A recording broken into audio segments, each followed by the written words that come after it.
the orthoPAC, hosted by Sam Dyer.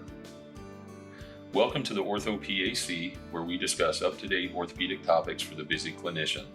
I invite you to sit back and relax as I attempt to fill in the gaps between education, current events, and real-world practice.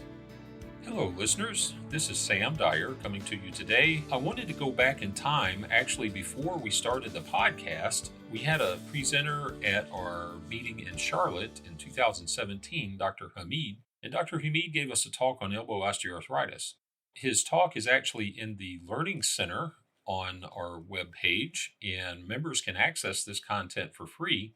Now, it's no longer valid for Category 1 CME, but we have several talks there as a reference library, and I hope you take advantage of that. Moving forward, elbow osteoarthritis. From Dr. Hamid's talk. So elbow arthritis is a little bit different than your typical arthritic joint.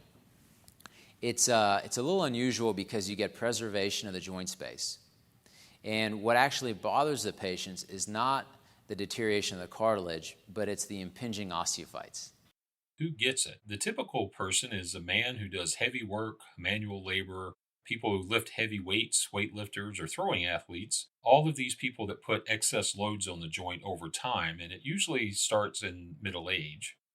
And some features of elbow osteoarthritis, as with other joint osteoarthropathies, it presents with stiffness and pain. Although the pain with this is worse at the end point of motion, i.e. flexion and extension, especially so if there are impinging osteophytes or loose bodies that restrict the motion. So normally Dr. Hamid talked about motion in mid-arc not really being painful. It's at the end point of motion, end extension or end flexion. X-rays will commonly show osteophytes and loose bodies, but there is preservation of the joint space, and this is an important thing to note. If you look at the AP and there's joint space but bone spurs and loose bodies, that's more likely osteoarthritis. However, if there's a significant loss of joint space where there's kind of bone on bone, so to speak, it's more likely due to an inflammatory arthropathy like rheumatoid arthritis.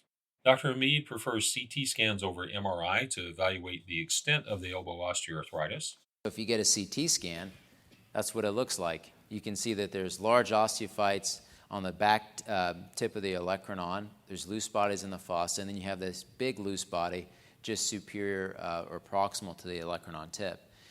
And so, as you can imagine, as this patient extends, that hurts. CT is the method of choice to look at elbow arthritis. MRI is pretty much worthless. He also said that the mainstay of treatment for elbow osteoarthritis, now this is after failed conservative treatment like nonsteroidals, PT, and maybe injections. The mainstay of treatment is arthroscopic debridement, and where you can't effectively do a scope to debride it, to remove the loose bodies and osteophytes, do it through an open incision. And what I mean by debridement is not curing them of arthritis, but removing the things that are bothering them, which would be the osteophytes and the capsule. Techniques such as a distraction arthroplasty and total elbow, he didn't say were contraindicated, but he said they're not really that great of an idea, especially the total elbow. That's typically more for pain relief with, say, the 70 to 80-year-old rheumatoid arthritis patient who doesn't have a lot of activity. Most of the people that get osteoarthritis are male laborers in middle age, and they want to continue doing what they're doing. So debridement is a more acceptable option. And so when you enter the joint, you really want to insufflate the joint because you can see the radial nerve there is extremely close to the joint. Really all the nerve vascular structures are in play for an elbow scope. So if you're learning elbow arthroscopy or if you're not doing too many in your practice, you probably should start with an elbow that's not too arthritic, right? That you can be able to focus on the work you need to do without being overwhelmed. Or you can start, some people like to do tennis elbow arthroscopically. That's a good procedure to sort of start with before you start doing the arthritic elbow. I would say that a really arthritic elbow that I'm going to do an elbow scope on, it would probably be one of the more challenging cases I'll do throughout the month. And so it's a case that you need a lot of time to do all the work. There's a lot to do in there, and it requires a lot of practice to get really proficient at it and safe. Now, many of these patients have probably had some sort of cubital tunnel syndrome, and if they've had a cubital tunnel release and an ulnar nerve transposition, he said he would most likely go to an open surgery at that point because you have to put the cannula in at a location where the ulnar nerve typically goes, and where it's transposed would be in the way. So that's very important history. If you're sending someone to a physician for elbow arthroscopy, make sure to mention that. The other thing I want to talk about is also open debridement. So that's what we call a column procedure. So you can do the same work open as you can arthroscopically.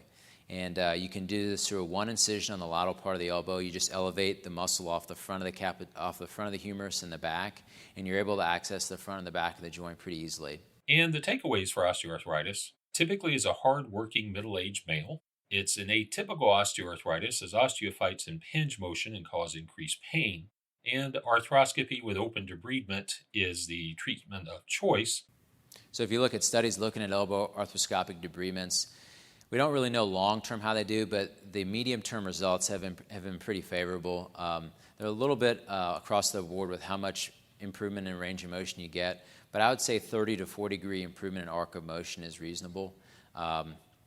Patients are usually pretty happy with the procedure. They feel like their elbow is strong. They don't have the locking symptoms. They're able to get a little bit of extension back and a little bit of flexion.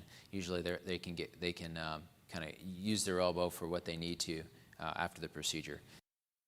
Okay, well, that's all I've got regarding our clinical discussion, but I did want to give you an update, tell you thanks for listening to today's podcast, and I want to let you know a couple of things from our annual meeting in Indianapolis.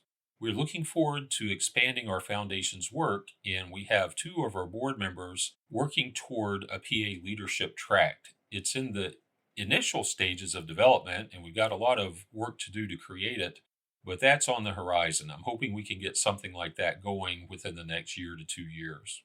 We're also looking to bundle more CME content. Right now, we have PAOS on demand, both on our learning center, paos.org, as well as the AAPA. But we're thinking about creating more specific bundles, such as an opioid-specific offering. Everybody has to meet opioid requirements for the state and federal regulations, and different states vary on the numbers. But we're looking at putting that together so you don't have to buy the whole course if you don't need it or want it, if you just need that content. And then we're looking at bundling some other talks. Imagine a pediatric bundle or a spine bundle. If this sounds appealing to you, let us know. Last thing I wanted to go over with you, most everyone needs CME, and an overwhelming number of you need it before the end of 2023. So I want you to consider us. We have hours and hours literally on the PAOS.org Learning Center. Take a look there. You can get your CME needs met. There are PAOS on demand. There are self-assessment questions. And all of these come from prior meetings, recordings of prior meetings. So you're going to get some good stuff. I want you to take a look there. We also have 2 hours of free CME, free hopefully being the word that captures your attention. We licensed 2 hours of DEI videos last January, and those will be good through the end of the year. Make sure to get your 2 hours of CME there. That's free for PAOS members. Non-members, if you're not a member, why not? Why won't you join the PAOS?